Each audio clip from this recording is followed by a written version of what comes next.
અને હવે વાત કરીએ શેર માર્કેટની તો 3 દિવસના મિની વેકેશન બાદ ભારતીય શેર બજારમાં તેજીનો પવન ફૂંકાયો છે। બેન્કિંગ અને હેવીવેઇટ કંપનીઓના શેર્સમાં લાલચોર તેજીના પગલે શેર બજાર શાનદાર ઉછાળા પર બંધ થયું છે। ઘરેલું ઇક્વિટી માર્કેટ ઇન્ડેક્સ સેન્સેક્સ અને નિફ્ટી એક જોરદાર વધારા ઉપર બંધ આવ્યા હતા અને ઇન્ટ્રાડે સેન્સેક્સ પણ 73,000 ને પાર અને નિફ્ટી પણ 21,750 ને પાર પહોંચી ગયો હતો। આ તેજીના પગલે એક જ દિવસમાં શેર માર્કેટના રોકાણકારોની મૂડીમાં 6.6 લાખ કરોડનો વધારો થયો છે। સેન્સેક્સ 30 માંથી 25 શેર અને નિફ્ટીના 50 માંથી 40 શેર ગ્રીન ઝોનમાં બંધ રહ્યા હતા। બ્રોડર માર્કેટની વાત કરવામાં આવે તો બીએસસીનો મિડ કેપ અને સ્મોલ કેપ ઇન્ડેક્સ પણ એક સારા ઉછાળા ઉપર બંધ આવ્યો હતો। તો મિડ કેપ ઇન્ડેક્સ પણ 1.68 અને સ્મોલ કેપ ઇન્ડેક્સ 1.03% વધીને બંધ આવ્યો હતો। સેક્ટોરિયલ ઇન્ડેક્સની વાત કરીએ તો એફએમસીજી બાદ કરતા મોટાભાગના સેક્ટોરિયલ ઇન્ડેક્સ ગ્રીન ઝોનમાં રહ્યા હતા।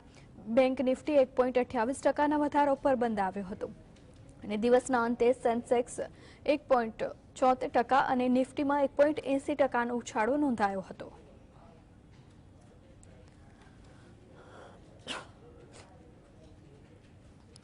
સેન્સેક્સની જો વાત કરવામાં આવે તો 1,240.90નો ઉછાળો જોવા મળ્યો છે અને તેની સાથે જ 71,941.57 પોઈન્ટ ઉપર આજે બંધ થયું છે।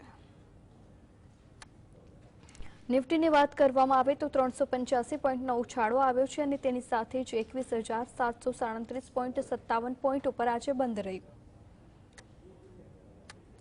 ઓએનજીસીના શેરની જો વાત કરવામાં આવે તો તેનો હીરો શેર્સમાં સમાવેશ થયો છે। તેમાં 18.45 રૂપિયાનો વધારો થયો છે અને તેની સાથે જ 252.50 ઉપર બંધ રહ્યા છે। વાત કરીએ રિલાયન્સના શેરની તો તેમાં પણ 189.95નો વધારો થયો છે અને તેની સાથે જ 2,896.10 રૂપિયા ઉપર બંધ થયા છે। કોલ ઇન્ડિયાના શેરમાં પણ 23.40 રૂપિયાનો વધારો થયો છે અને તેની સાથે જ 412.80 રૂપિયા ઉપર બંધ થયા। અદાણી એન્ટરપ્રાઇઝના શેરની જો વાત કરવામાં આવે તો 171.5 રૂપિયાનો વધારો થયો છે અને તેની સાથે જ 3,064.65 ઉપર બંધ થયા। હવે આજના જીરો શેર્સની જો વાત કરવામાં આવે તો તેમાં સિપ્લાનો સમાવેશ થઈ રહ્યો છે। તેમાં 32.80 રૂપિયાનો ઘટાડો થયો છે અને તેની સાથે જ 1,336.85 ઉપર બંધ થયા છે। આઈટીસીના શેરની જો વાત કરવામાં આવે તો તેમાં 5.85નો ઘટાડો થયો છે અને તેની સાથે જ 449.80 ઉપર બંધ રહ્યા છે। એલટી માઇન્ટ્રીના શેરની જો વાત કરવામાં આવે તો તેમાં 46.30 રૂપિયાનો ઘટાડો નોંધાયો છે અને તેની સાથે જ 5,448.35 રૂપિયા ઉપર આજે બંધ થયા છે। ઇન્ફોસિસના શેરની વાત કરવામાં આવે તો તેમાં પણ આજે ઘટાડો નોંધાયો છે। 12.50 રૂપિયાના ઘટાડાની સાથે જ 1,656.60 ઉપર બંધ થયા છે।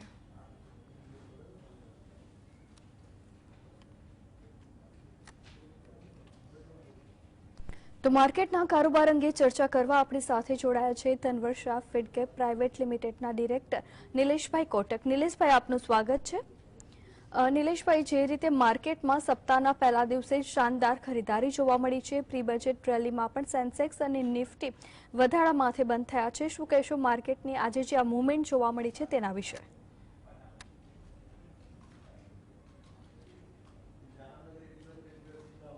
કોન્ટ્રાક્ટના પ્રથમ દિવસે ફરી એકવાર બજારને વધારવામાં આવ્યું છે। ખાસ કરીને એનર્જી સેક્ટર્સ ના શેરોમાં વધારો જોવાયો હતો અને આજે જે નિફ્ટીમાં જે મોટો વધારો જોવાયો છે એ મુખ્ય વધારો એ ઇન્ડેક્સ જે છે એમાં રિલાયન્સના કારણે જોવાયો છે। રિલાયન્સમાં એક બહુ જ મોટો વધારો જોવાયો હતો। રિલાયન્સે આજે નિફ્ટીમાં 137 પોઈન્ટનું, એચડીએફસી જે ઘણા દિવસથી ડાઉન હતું એને 47 પોઈન્ટ અને એલએનટી 32 પોઈન્ટ, એટલે મોટા ભાગે આ 200 પોઈન્ટ જે છે વધારો એ માત્ર આ ત્રણ કંપનીઓના કારણે હતો।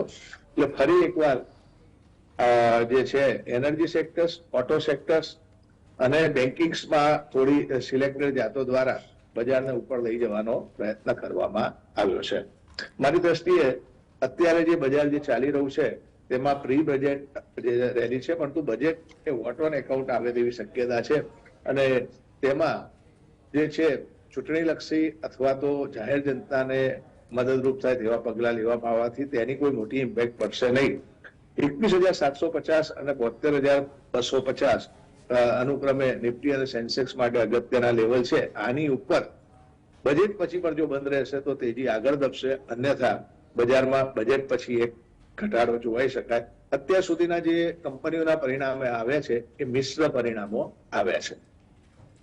જી ચોક્કસ, આપણી સાથે દર્શક મિત્ર જોડાઈ ચુક્યા છે. રીટાબેન, આપનો પ્રશ્ન જણાવશો. સનલાઇટ ટેકનો લીધા છે ને મનાલી પેટ્રોલ લીધા છે, તો શું કરવું? સનલાઇટ પેટ્રોલમાં પરિણામ અપેક્ષા કરતા નીચે આવ્યું છે, કારણ યુરોપ અને યુએસએ માંથી ઓર્ડર ઓછા છે, પરંતુ કંપની પાસે ઓર્ડરો બહુ હાથ પર મોટા છે. મારી દ્રષ્ટિએ આ એક ઓપોર્ચ્યુનિટી છે. 130 થી 135 ની વચ્ચે શેરો ભેગા કરી શકાય.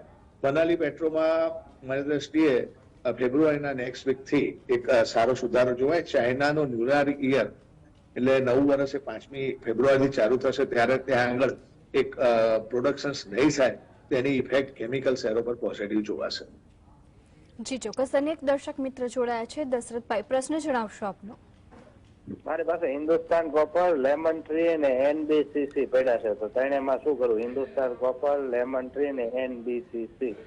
3.3 50% શેર વેચી નાખો અને જે ભાવે વેચો એનાથી 10 રૂપિયા નીચે જો ભાવ આવે તો બાકીના શેર્સ પણ વેચી નાખવા. જી ચોક્કસ.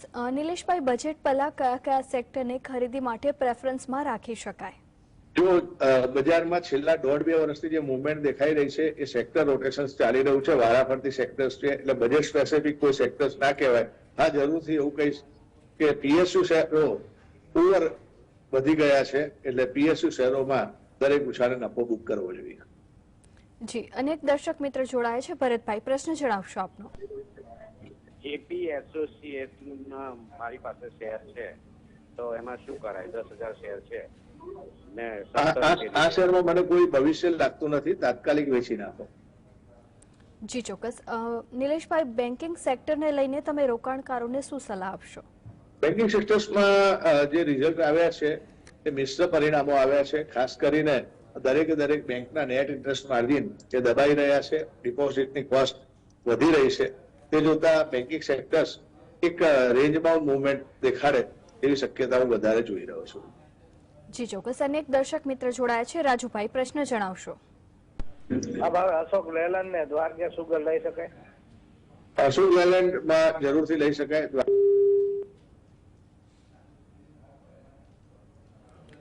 લાગે છે કે સંપર્ક કપાઈ ગયો છે. હાલના સમય નિફ્ટીમાં કયા કયા લેવલને ધ્યાનમાં રાખવા જોઈએ? મારી દ્રષ્ટિએ હાલના લેવલમાં એવું છે કે જ્યાં સુધી 21,800 ની ઉપર બંધ ના આવે ત્યાં સુધી સહેજ સાવચેત રહેવું, પરંતુ હવે જ્યાં સુધી 21,250 ના તૂટે ત્યાં સુધી મને એવું લાગે છે કે બજારમાં બાય ઓન ડીપ તરીકે જોવાય. બજેટની મેજર ઇવેન્ટ બાકી છે, એ ઇવેન્ટ એ બજારના ભાવિ ટ્રેન્ડ માટે ખૂબ જ નિર્ણાયક સાબિત થાય. જી, અનેક દર્શક મિત્ર જોડાયા છે. સુરેશભાઈ, પ્રશ્ન જણાવશો. હેલો. જી સુરેશભાઈ. હા, મારી પાસે ઝોમેટો અને ટાટા સ્ટીલ છે, આવશે ને ઉપર? ઝોમેટોમાં આ લેવલે 50% પ્રોફિટ બુક કરો. ટાટા સ્ટીલને જાળવી રાખો. ટાટા સ્ટીલમાં 7 કંપનીઓના મર્જર પછી એ વિશ્વની સેકન્ડ લાર્જેસ્ટ કંપની બની જશે. જી, અનેક દર્શક મિત્ર જોડાયા છે. ઘનશ્યામભાઈ, પ્રશ્ન જણાવશો. જય સ્વામિનારાયણ. મારે સાહેબને પૂછવું છે કે મારી પાસે ટીજીવી રાયલસીમા હાલથી મેં 112 રૂપિયાના ભાવથી લીધા છે, હિમાચલ ફીચર HFCL 55 રૂપિયાના ભાવથી લીધા છે, તો આ બંને શેર એકાદ વર્ષ રાખવા છે તો રાખી શકાય? મને ભાઈ બંનેના રિઝલ્ટ આવે પછી આપણે ખાસ ટ્રેન્ડ ખબર પડે. રિઝલ્ટ આવે જોવા, જો રિઝલ્ટ સારા આવે તો રાખવા, નહીં તો અન્ય ફાસ્ટ મૂવિંગ શેર્સમાં શિફ્ટ થઈ જવું, કારણ આ શેરોમાં એટલી મોટી મુવમેન્ટ એ મને રિઝલ્ટ પછી જોવાય તો જ વિચારવું. જી, અનેક દર્શક મિત્ર જોડાયા છે. રાહુલભાઈ, પ્રશ્ન જણાવશો આપનો. નિલેશભાઈ, આપણે એપેક્સ ડ્યુરેબલ્સના પબ્લિક ઇશ્યુના શેર લાગ્યા છે, તો રાખવા કે કાઢી નાખવા? પ્રીમિયમ તો ઘટી ગયું છે. ના, ડેફિનેટલી જે છે આઈપીઓ માટેનો એક જ રૂલ રાખવાનો કે જે દિવસે લિસ્ટિંગ થાય એ દિવસનો હાઈ રે જોવાના. હાઈની ઉપર જ્યાં સુધી ચાલે તો ત્યાં સુધી રાખવાનો, અને જો લો તોડી નાખે એ દિવસનો તો તરત જ વેચી નાખવાના. અનેક દર્શક મિત્ર જોડાયા છે. બાબુભાઈ, પ્રશ્ન જણાવશો. નિલેશભાઈ, આઈડીબીઆઈ અને એલઆઈસી ઇન્ડિયા લેવા છે તો આ ભાવે લેવાય ખરા? LIC માં 850 થી 900 ની વચ્ચે ધીરે ધીરે ભેગા કરો. મને LIC માં ધ્યાન સારું લાગે છે. આઈડીબીઆઈ આ ભાવે વેચવા જેવો લાગે છે, લેવા જેવો દેખાતો નથી. જી ચોક્કસ. નિલેશભાઈ, તમારા મતે હાલના સમયમાં આઈટી સેક્ટરમાં કયા શેરમાં લાંબા ગાળા માટે રોકાણ કરવું હોય તો યોગ્ય રહેશે? મને માઇન્ડટ્રી ખૂબ જ સારો લાગી રહ્યો છે. માઇન્ડટ્રીની અંદર લાંબા ગાળાનું રોકાણ કરી શકાય. આ શેર એ મને નેક્સ્ટ 2 યર્સમાં ખૂબ જ સારું વળતર આપશે. જી, અનેક દર્શક મિત્ર જોડાયા છે. હિતેશભાઈ, પ્રશ્ન જણાવશો. સોનેન સરજી, આપણે રિલાયન્સ ઇન્ડસ્ટ્રીઝ લિમિટેડ આજે અચાનક 189 રૂપિયા વધ્યો છે, તો કેટલો જઈ શકે અને આ વધવાનું કારણ શું? અને બીજું, બજેલ પ્રોજેક્ટ ને પેરાડીપ ફોસ્ફેટ કયા ભાવે એન્ટ્રી લેવી? Thank you sir, thank you. જો પહેલું તો એ છે કે રિલાયન્સમાં વધ્યું છે. અત્યારે નંબર ગેમ ચાલી રહી છે. એવા કોઈ પરિણામોમાં યા કોઈ પરિણામ પછી પણ એ શેર દબાયો હતો, એટલે કોઈ મુવમેન્ટ નથી આવી. અને કેમિકલ સેક્ટર્સમાં પણ યા ઓઇલ એન્ડ ગેસ સેક્ટર્સમાં એવી કોઈ પોઝિટિવ મુવમેન્ટ નથી. તે જોતા આ સુધારો જો આગળ ધપે એવી શક્યતા ઓછી લાગે છે. રિલાયન્સમાં ભલે બજાર વધ્યું હોય પણ એનું ઓપન ઇન્ટરેસ્ટ જે કહેવાય એમાં એટલો બધો નોંધપાત્ર સુધારો થયો નથી. તે જોતા એ સસ્ટેન થાય તેવું મને ઓછું લાગી રહ્યું છે. જી ચોક્કસ. નિલેશભાઈ, હાલમાં જે નવા આઈપીઓ આવી રહ્યા છે તેને લઈને રોકાણકારો કેવા પ્રકારની નીતિ અપનાવે? તો આઈપીઓમાં જે પણ આવે છે એક જ વસ્તુ જોવાની, આઈપીઓ જે કંપનીનો આવે એની પીયર ગ્રુપની કંપની લિસ્ટેડ હોય એના પીઈ મલ્ટિપલ કરતા જો ઊંચો આવતો હોય તો આઈપીઓને એવોઇડ કરવો. યા યુનિક કોઈ બિઝનેસની આવતી હોય તો એની અંદર રોકાણ. અત્યારે એસએમઈમાં જે લોકોની નફો 10 થી 15 લાખ રૂપિયા હોય એવા ઇસ્યુને પણ સેબી અને એક્સચેન્જ બધા લોકો મંજૂરી આપી રહ્યા છે. એક બાજુ સેબી ઇન્વેસ્ટરોના રોકાણકારોના હિતોની વાત કરે છે, તો આવા ઇસ્યુઓ આટલા ઊંચા પ્રીમિયમથી કઈ રીતે આવવા જોઈએ? અને લોકો માત્ર ને માત્ર કેટલું પ્રીમિયમ ચાલે છે જોવે છે, મેરિટ જોતા નથી. ગમે ત્યારે 2-3 વર્ષે કંપનીઓ બંધ થઈ જશે. ભૂતકાળમાં 1996માં 2004માં દર 10 વર્ષે એવો એક તબક્કો આવે છે. આઈપીઓમાં આવેલી 100 કંપનીઓમાંથી 80 કંપનીઓ વેનિશ થઈ જાય છે. એટલે આઈપીઓના રોકાણ કરતા જે ટાઈમ ટેસ્ટેડ કંપનીમાં રોકાણ કરવું સારું છે. આઈપીઓ માટે અમે મોટે ભાગે અમારા ક્લાયન્ટોને રેકમેન્ડેશન જ કરતા નથી. જી નિલેશભાઈ, અનેક દર્શક મિત્ર જોડાયા છે. સુનિલભાઈ, પ્રશ્ન જણાવશો. મારા પાસે 4300 નંગ છે આઈઆરએફસી ના. ભાઈ, તાત્કાલિક આવતીકાલે સારું છે કે આટલે સુધી રાખ્યા છે, વેચી નાખો. આઈઆરએફસી નું માર્કેટ કેપ હીરો કંપની કે જે વિશ્વની સૌથી મોટી 2 વ્હીલર બનાવતી કંપની કરતા પણ વધારે ચાલી રહ્યું છે. આ એક માત્ર ફાઇનાન્સ કંપની છે. કીધું એ પ્રમાણે પીએસયુના સેક્ટરના શેરો હાઈલી જે કહેવાય ઓવરબોટ છે. અને આ શેરોમાં મને લાગે છે ત્યાં સુધી ઇલેક્શન પહેલા અથવા તો ઇલેક્શનની તરત જ એમાંથી જે છે જે જોવાઈ રહેલી હવા નીકળી જશે. જી, અનેક દર્શક મિત્ર જોડાયા છે. ભરતભાઈ, પ્રશ્ન જણાવશો. જય સ્વામિનારાયણ, મને ઓલગાર્ગો લોજિસ્ટિક ને મહેશ્વરી લોજિસ્ટિક વિશે માહિતી આપશો. આમાં એન્ટ્રી કરાય કે ન કરાય?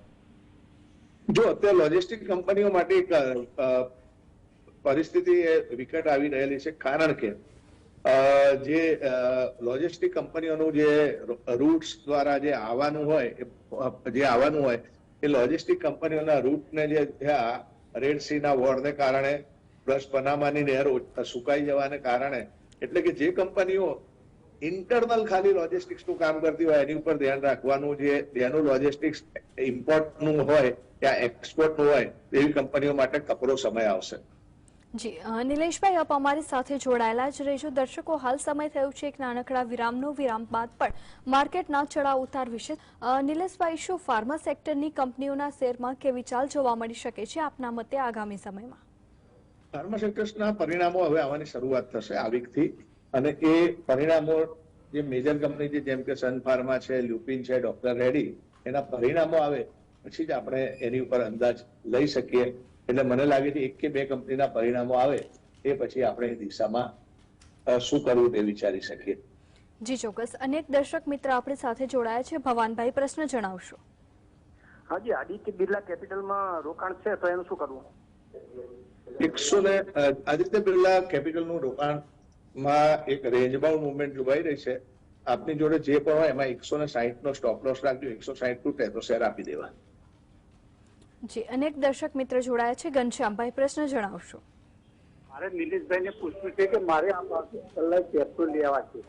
130 સ્ટરલાઇટ ટેપનું લેવા છે, તો આ ભાવથી લઈ શકાય? અને મેં 120 રૂપિયાના ભાવથી KECL લીધા છે, તો એ રોકાણ કરી રાખવું જોઈએ, કરી શકાય? સ્ટરલાઇટમાં ડેફિનેટલી 125 થી 135 રેન્જમાં તમે ભેગા કરી શકો છો. 1 થી 2 ક્વાર્ટર તમારે શેરો રાખવા પડશે. જી, અનેક દર્શક મિત્ર જોડાયા છે. ભાવેશભાઈ, પ્રશ્ન જણાવશો. મારી પાસે NMDC છે, 220 રૂપિયા અત્યારે ભાવ હાલે છે, તો એ વેચી અને GMDC લેવાય? GMDC મારે લેવા છે તો ક્યાં ભાવે લેવાય, અને આ વેચાય કે નહીં NMDC? NMDC વેચી દેવાય, GMDC લેવાય નહીં, કારણ કે બધી જ PSU કંપનીઓ, પછી સ્ટેટ PSU હોય કે સેન્ટ્રલ PSU હોય, એના ભાવો વધારે પડતા છે. તમે ચોક્કસપણે NMDC વેચો, GMDC લેવાનું વિચારતા નહીં. જી ચોક્કસ. અનેક દર્શક મિત્ર છે. ભાવેશભાઈ, પ્રશ્ન જણાવશો. લાગે છે કે સંપર્ક કપાઈ ચૂક્યો છે. નિલેશભાઈ, બજાજ ફાઇનાન્સ શેર વિશે શું સલાહ આપશો આપ રોકાણકારોને? જો બજાજ ફાઇનાન્સનું આજે પરિણામ ડિક્લેર થવાનું હતું, હવે એ પરિણામમાં એક્સપેક્ટેશન્સ ખૂબ જ સારી છે, અને જો એ પરિણામ પ્રમાણે જો 25% ગ્રોથ દર્શાવે તો ડેફિનેટલી મને એવું લાગી રહ્યું છે કે એની અંદર એક વધુ સુધારો જોવાઈ શકે છે. જી, અનેક દર્શક મિત્ર જોડાઈ ચૂક્યા છે. પિયુષભાઈ, પ્રશ્ન જણાવશો. સુઝલોન એનર્જી મારી પાસે 5000 શેર છે, 20-25 પ્રોફિટ મળે છે, તો પ્રોફિટ બુક કરી લેવો જોઈએ કે રિઝલ્ટની રાહ જોવી જોઈએ? મારી દ્રષ્ટિએ 50% શેર અત્યારે વેચી નાખો અને 50% રિઝલ્ટની રાહ જોયા પછી વેચવા જોઈએ. ડેફિનેટલી સરકાર વિન્ડ એનર્જી તરફ જે પ્રોત્સાહન આપી રહી છે એની પોઝિટિવ અસર પડશે, પરંતુ કંપની કેવું પરફોર્મન્સ કરે છે નેક્સ્ટ 2 ક્વાર્ટર્સ એ જોવું રહ્યું. જી ચોક્કસ.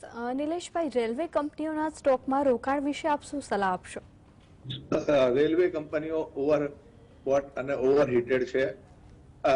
આ ભાવે એટલીસ્ટ 50% વેચો, અને બાકીના 50% માટે તમે જે ભાવ વેચો એનાથી 3 થી 5% ટ્રેલિંગ સ્ટોપ લોસ રાખો. નવી લેવાની કોઈ સલાહ નથી. જી, અનેક દર્શક મિત્ર છે આપણી સાથે. રાજુભાઈ, પ્રશ્ન જણાવશો. મારી પાસે NFL ને RCF અને સ્પીક ફર્ટિલાઇઝર ની 4 કંપનીના શેર છે મારી પાસે, તો નિલેશભાઈ વેચી નાખું કે રાખવું? કઈક આઈડિયા આપો ને. ચોક્કસ વેચી નાખો, અને શેર બજારમાં ચોપડે પ્રોફિટ કરતા તમારા ગજવામાં આવેલો પ્રોફિટ મહત્વનો છે. અત્યારે ગજવામાં પ્રોફિટ લઈ જવાનો સારામાં સારો સુવર્ણ સમય છે. એનો દરેકે દરેક રોકાણકારે ઉપયોગ કરવો જોઈએ. એટલીસ્ટ હું એવું કહીશ કે ઇલેક્શનની ડેટ અને બજેટ જે બે વસ્તુ છે, એ બે મેજર ઇવેન્ટ આવવાની છે, એ પહેલા એટલીસ્ટ દરેકે દરેક વ્યક્તિએ 50% કેશ પર રહેવું જોઈએ. જી, અનેક દર્શક મિત્ર જોડાયા છે. નીતિનભાઈ, પ્રશ્ન જણાવશો. હેલો. જી નીતિનભાઈ, પ્રશ્ન જણાવો આપનો. હાજી, મારી પાસે Bombay Burma trading corporation, BBTC અને અમી ઓર્ગેનિક ના શેર છે, તો શું કરવું? BBTC ને વેચી નાખો, અમી ઓર્ગેનિક ને જાળવી રાખો. બીજું, જે રીતનું અત્યારનું માર્કેટ છે તે પ્રમાણે અત્યારનું માર્કેટ 31/3/2025 જે નિફ્ટીના સ્ટોક્સની અથવા તો સેન્સેક્સના સ્ટોકની અર્નિંગને ડિસ્કાઉન્ટ કરતા લેવલે ચાલી રહ્યા છે. કોઈ પણ સંજોગોમાં આટલા ઊંચા લેવલે બજાર ચાલી શકે નહીં. એટલે આ જે 1.5-2 વર્ષથી સતત તેજી ચાલી રહી છે એ ગમે ત્યારે એક મોટો આંચકો આપી શકે તેમ છે. જી, અનેક દર્શક મિત્ર છે. આનંદભાઈ, પ્રશ્ન જણાવશો. જી મેડમ, 63 મૂન અને આપણે બોમ્બે ડાઇંગમાં આ લેવલ ઉપર એન્ટ્રી કરાય? 63 મૂન્સ અને બોમ્બે ડાઇંગ બંને ઓવર પ્રાઇસ છે, અને આ લેવલે એન્ટ્રી કરવી હિતાવહ નથી. જી ચોક્કસ. નિલેશભાઈ, શું ONGC ના શેરમાં હાલના ભાવે નવું રોકાણ કરી શકાય આપના મતે? અગેન મેં કીધું એક પીએસયુ ના શેરો ફરી કહું છું, કારણ આ આખા બજારમાં દરેક જણનો સવાલ એ પીએસયુ શેરોનો હોય છે. આ શેરો આજથી 3 વર્ષ પહેલા કોઈ અડતું નતું. જેમ કે એનબીસીસી નો ભાવ 20 થી 25 રૂપિયા આસપાસ હતો, નેશનલ એલ્યુમિનિયમ નો ભાવ 60 રૂપિયા હતો, તમે એનએલસી નો ભાવ ગણીએ તો 60 રૂપિયા આસપાસ હતો, ઇવન આપણે આઈઆરએફસી નો ભાવ 20 રૂપિયા હતો.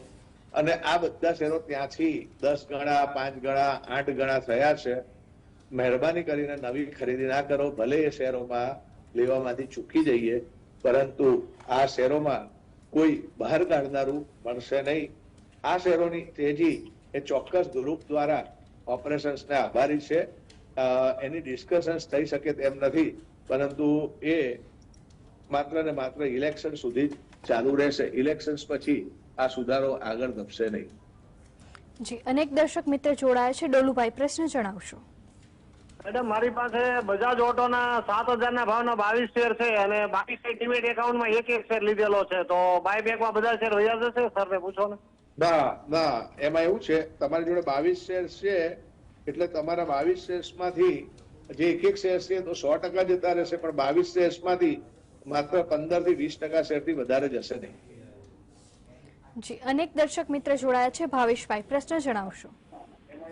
નીરજભાઈ, મારી પાસે યસ બેંક, આલોક અને આઈએફસીઆઈ છે. આ ભાવે વેચી નાખું કે રાખું? આરામથી વેચી શકાય. આઈએફસીઆઈ લોસ મેકિંગ છે, યસ બેંકમાં પબ્લિક જ બધી અંદર છે, અને આલોકમાં માત્ર તમે હોલ્ડ કરી શકો છો, કારણ કે રિલાયન્સ ગ્રુપે નવા પૈસા એની અંદર ઇક્વિટીમાં નાખ્યા છે. બાકીના 2 શેર જરૂરથી વેચી નાખો. જી ચોક્કસ. નિલેશભાઈ, આવતીકાલનું માર્કેટ કેવું રહેશે? હવે સેન્સેક્સ આવશે કે તેજી આગળ વધશે?